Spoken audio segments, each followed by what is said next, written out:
Ladies, gamers, and gentlemen, welcome to bel'shire's StarCraft 2 cast on YouTube.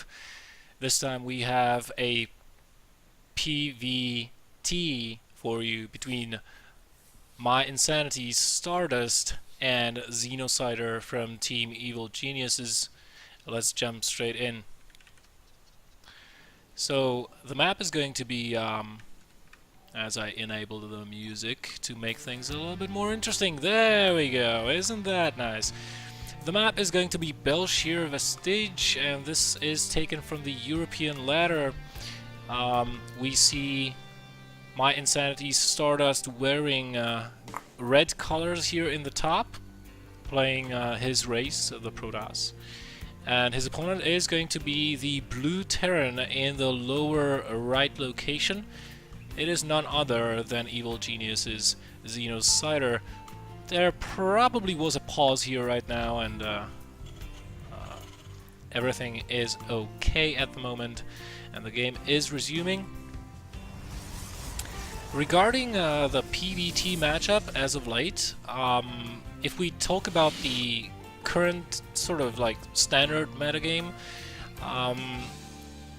Protosses have been getting really greedy, relying only on the mothership core and one gateway production for a considerable amount of time in the early game, just getting a couple stalkers and continuing on with, you know, on two bases, of course. You are doing a one gate expansion, so you get one gate, work your way towards two gases, and off that one gateway you get some defensive units to defend your expansion versus early pokes, specifically the Reaper, which Xenocider looks like to be going for, as he did build that refinery on 12 supply.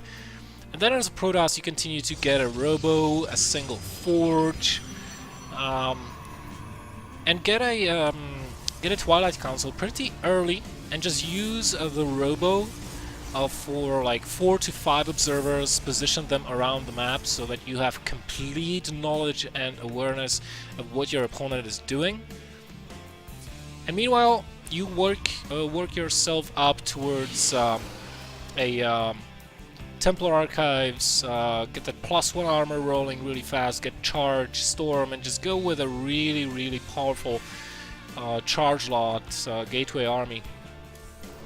The way that Terrans have been combating this is either doing a slightly faster push with Stim before medevacs are out, or what you can do as a Terran player, you know, when you're on 2 or 3 bases even, you cut your workers at approximately 50 to 55 supply of SCVs, and then you do an SCV pull.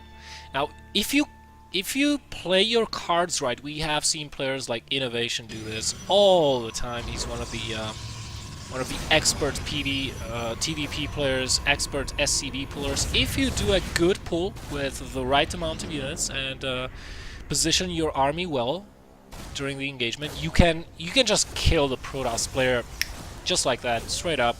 So let us see if this is indeed what is going to be happening. So far, Xenocider playing the standard of standard builds as well as Stardust. He opened up with a one-gate expansion into a mothership core. That mothership core is going to prevent the Reaper from re-entering the base unless the Reaper wants to take some damage. And continuing this on with a Stalker. Meanwhile, Xenocider back at his base. He's getting the engineering base for the slightly quicker +1 attack, because he did take that gas and did delay his expansion as compared to the gasless expand that has been oh so popular in Wings of Liberty. So the main order of business, or the primary order of business for Xenocider, is not to lose this Reaper, because he's going to be using that Reaper later on between the 6 and 7 minute mark to scout his opponent. He needs to know if Stardust is going for a Twilight Council tech, or if he continues on with the Robo and starts getting quasi, because this will influence his mid-game tech quite considerably. I mean, the difference between getting Vikings and not getting Vikings when you are facing a Colossus army is pretty much the difference between staying in the game and not. So we see 2 additional barracks being added on instead of only just 1, which is way more common these days.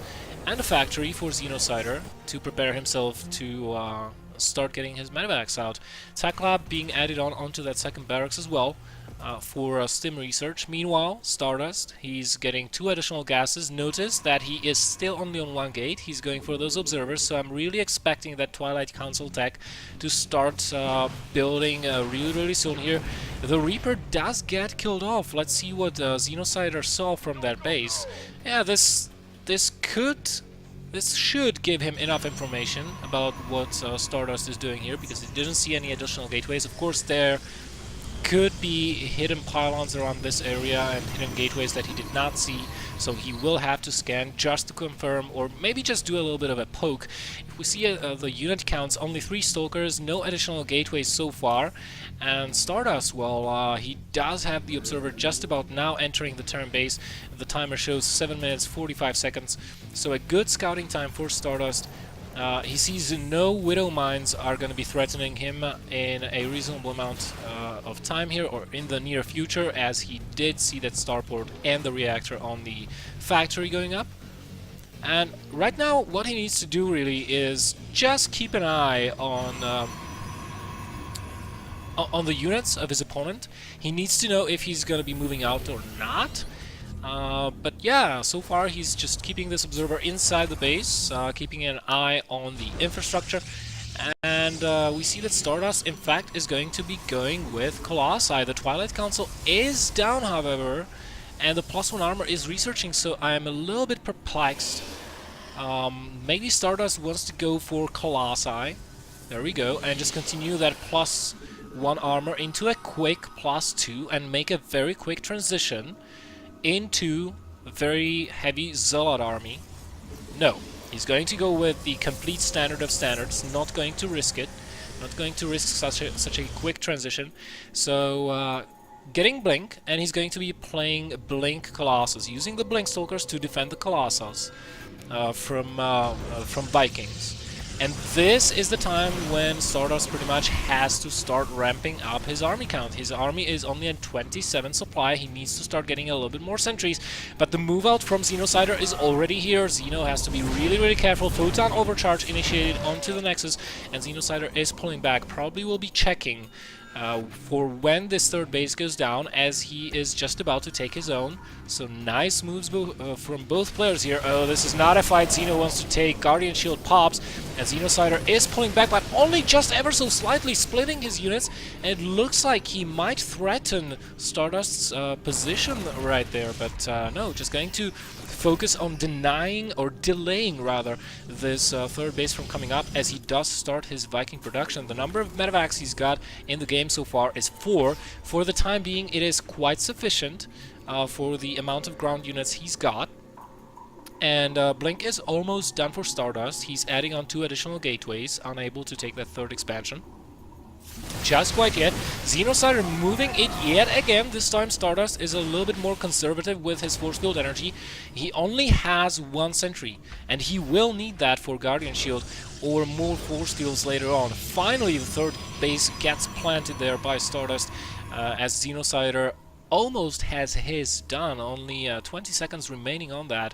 And as the Viking count begins to climb, this is the prime time for Stardust to transition into Templar Archives. We see those going up, and Xenocider, well, pretty much I have to say the match is going just the way anyone would expect. The Protoss player is staying defensive, over time slowly getting his infrastructure up, transitioning into Storm so that he has both tech paths available to him, while the turn player is trying to find avenues of attack, trying to find holes in Stardust's defenses, but failing to snipe this observer with a scan, of course, does give Stardust the crucial intel he's going to need to keep this base alive. Ooh, an aggressive blink forward. I don't know if that was a mistake there. Loses quite a bit of those Stalkers, which are crucial in keeping those Colossi alive, and it looks like Xenocider might take a very nice engagement here. Double time warps on that army.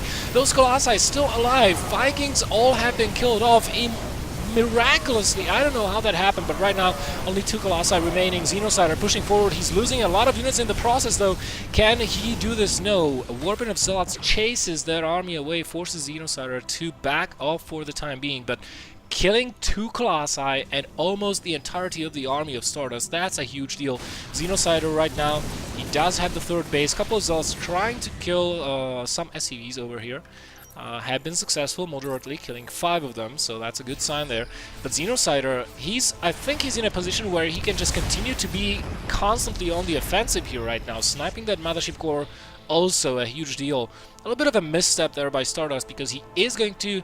He would need that Mothership Core to defend that 3rd base with another overcharge should an attack come in the near future. Still, quite a number of medevacs in the air. Viking production is pretty much continuous at this point from Xenocider.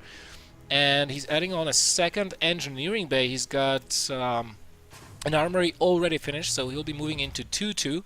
And he has a decent production behind this 5 barracks.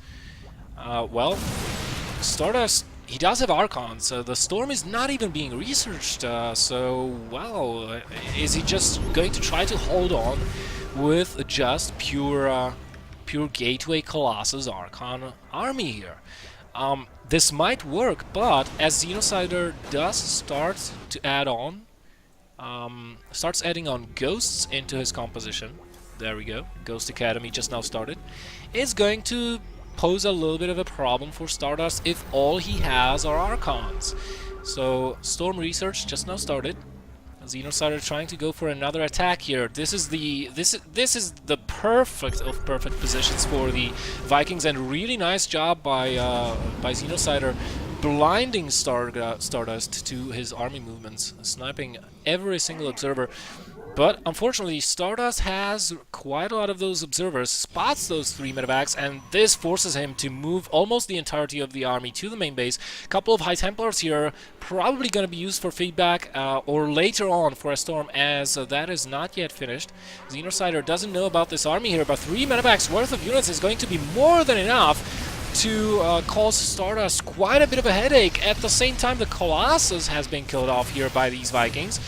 And this is a really high number of Zealots. Stardust does not want to give up this position, but in the meantime, his main base is under heavy attack by still 2 medevac worth of units, and if this Nexus goes down, this will push Xenocider in a very advantageous position in this game. At the same time, he's forcing an engagement over at the 3rd of Stardust, attacking at 2 places at once. APM spiking over 300 per second here, and, you know, he's basically forcing Stardust to make a decision. If you don't want to give up this base, you have to make a decision. Where do you warp in your units? If Stardust continues to warp in here in the main base, that gives more power, more pushing power to this infantry here, as Xenocider is rallying more and more and more units over. The upgrades are even right now, actually, cancelling each other out almost, but all Xenocider has to do is snipe those High Templar. They don't have energy for Storm so far. Meanwhile, the drop in the main base of Stardust has been defended, so Stardust is stabilizing right now. Xenocider, though, behind all of this, he's getting a 4th base. Oh my god, Stardust. Oh my goodness, did Xenocider see it? Yes, no. Well, he is pulling back a Ghost. I don't know if this is going to be enough. Targeting down the Warpism, but a huge warping of Zealots here by Stardust. At the same time, a counterattack at Stardust 3rd. Ghosts leading the charge. Preemptive scan going off. Going to be going for those snipes on those High Templars. No! One single EMP denying all the AoE capability of the army, but more High Templars coming in. Will we see the Storm? Good Storms being dropped onto the infantry. A lot of damaged units here, but I don't think this is quite enough for Stardust to hold on to that 3rd base. Meanwhile, only a handful of Zealots here remaining in the main base of Xenocider, and Stardust cannot afford to warp in more units there because he needs to defend, and he's out of warp-ins, which means Xenocider takes the game.